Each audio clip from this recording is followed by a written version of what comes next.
जय जगन्नाथ आपण समस्त को आ गोटे नुआ सेशन वेलकम।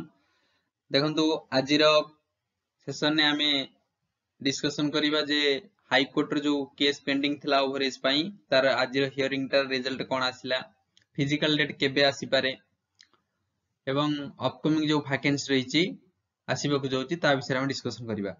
प्रथमे तो आमे माने सब आशा करूथिले जे 13 जनवरी रे गोटे कौन ना हियरिंग आसीबो जोटा ओवरेज पिला केस करथिले हाई कोर्ट रे, तो तांकर जो सुनानी हबो सेटा 13 तारिख रे आसीबार थिला, किंतु से सुनानी टाकू घुंचेई दिया जाईछि जा विशेष सूत्र जणा पडुछि। केबे सर से हियरिंग टा आसीबो, देखंतु से हियरिंग टा केबे आसीबो ए पर्यंत किछि आलोचना होई नाही। तेनु जहा जणा पडुछि एमितिरे आमे एक्सपेक्ट करूथिले जे फिजिकल र डेट टा पाखापाखि जनवरी रो 15-16 बेलू आसियार कथा, किंतु सेटा निश्चित भाव में डेरी हवा जा लगुच।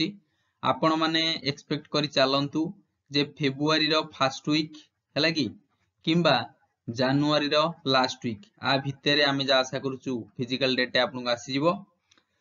तो प्रथम कथा होउची जो माने कोन ना फिजिकल प्रिपेयर करी चलीचो सेटा कंटिन्यू रखो, सेतिर जमा लैक करो नाही, काहे ना को मोमेंट रे से फिजिकल डेट काढी दे पारे।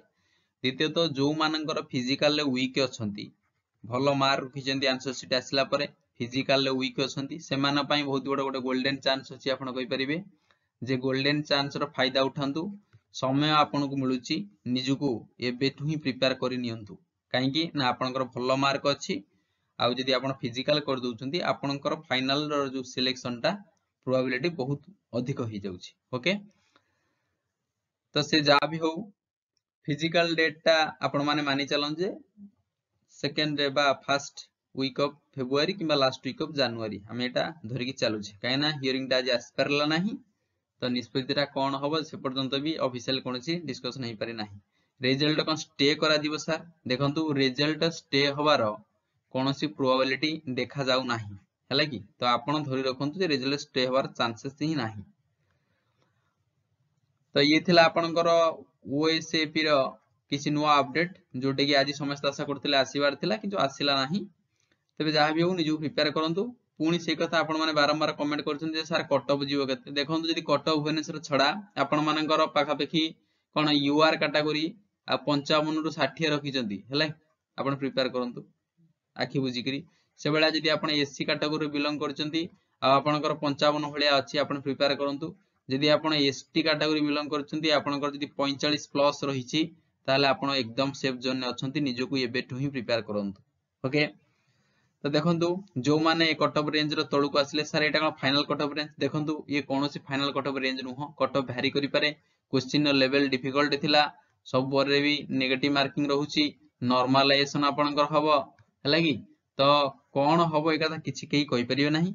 आपण माने जो पोल रे जो रिजल्ट देइथिले आपण माने जा मत व्यक्त करिथिले ताकू मु आनी एठी रिप्रेजेंट करौची जे एत्ति कि आपण मानक भितरु प्राय जो 6-7 हजार पिला वोट रे पार्टिसिपेट करथिले सेमानक मत अनुसार जे पाखापाखि पिला जे 60 रु 70 भलिया मार्क आनिचंती, से पोल रे भाग नैचंती। तो एटा मु मनरु कहू नाही। सर आउ कोन सो वैकेंसी आउची देखंतु ओआईएसएफ रो अपकमिंग 10,000 वैकेंसी आसुची, आपण मानक एटा जानि रखिबा उचित। एइटा पुणी 3 रु 4 मास भितर आ रिक्रुटमेंट प्रोसेस स्टार्ट होई जिवो हैला कि ओडिशा इंडस्ट्रियल सिक्योरिटी फोर्स। तापर जो कोन ना ट्रैफिक कांस्टेबल 2000 वैकेंसी मध्ये आसियो को जाउची, काहे ना ट्रैफिक समस्या वर्तमान ओडे बड़ प्रॉब्लम पालटिची स्पेशली ट्विन सिटी मानकरे। ओके, तो ए जो 2000 रो वैकेंसी आसीबो हैला कि ए जो हमरो कोन ना ट्रैफिक कांस्टेबल तार मध्ये रिक्रुटमेंट प्रोसेस मैक्सिमम 3 रु 4 मंथ भीतर ही जीवो। तो आपण मानकु चिंता करंतु एठी पाखापाखि आपनकर 12000 वैकेंसी रहिला, 12000 प्लस वैकेंसी, ता संगरे पुलिस एसआई रो 9030 प्लस वैकेंसी अछि। रेलवे ग्रुप डी आपनकर ग्रुप डी रे पाखापाखि केते ना 32000 भलिया वैकेंसी रहिछि, तण ह्यूज वैकेंसी आसुछि। एलटीआर मध्य वैकेंसी टा आउट होई सारिछि। तो आपण केवल पाठ पढियार अछि, एसबु कथारे माइंड दियंतु नाही, केबे आसीबो केबे नाही निश्चित भाव रे डेट आसीबो आपण मानु डका जिवो। ओके, आपण माने सेफ जोन ने अछंती, जमार मन दुख न करी निजु फिजिकल पई प्रिपेयर करंतु हैला। तो आपण माने जदि नेग्लिजिबल करिवे सेथिरे तो नेग्लेक्ट करिवे आपण माने रिजल्ट रा कोन हो आपण माने जानि परथिबे। तो ये थिला गोटे छोटिया नुआ अपडेट है कि ओएसएबी तरफ तो जो माने नुआ अच्छा चैनल टी को सब्सक्राइब करिवरे एवं वीडियो टी को लाइक कर दबो हैला तो बेल आइकन को प्रेस कर दबो ताकि नुआ इन्फॉर्मेशन बा नुआ अपडेट आपन मन जल्दी मिल जिवो। God bless you all. पढ़ा पढ़ी जारी रखो, समय नष्ट करो नहीं।